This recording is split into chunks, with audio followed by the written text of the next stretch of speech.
Give the slope and y-intercept of the graph of y equals x minus 4.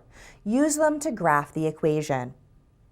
First, we'll note that our equation, y equals x minus 4, is in slope-intercept form. It's in the form of y equals mx plus b, where m is the slope and b is the y-coordinate of the y-intercept.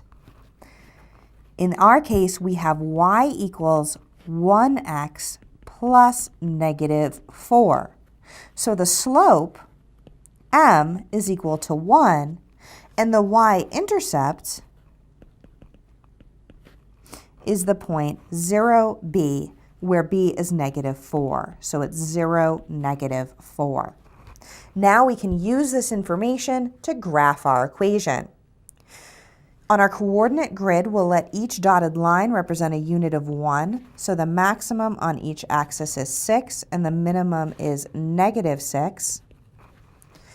We'll plot our y-intercept first. So we find negative 4 on the y-axis and plot a point at 0, negative 4.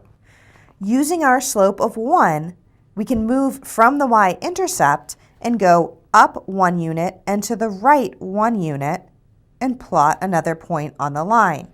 We can continue in this way, moving by up 1 unit over to the right 1 unit each time, plotting more points on the graph. Now we connect these points with a straight line in order to graph the equation of the line.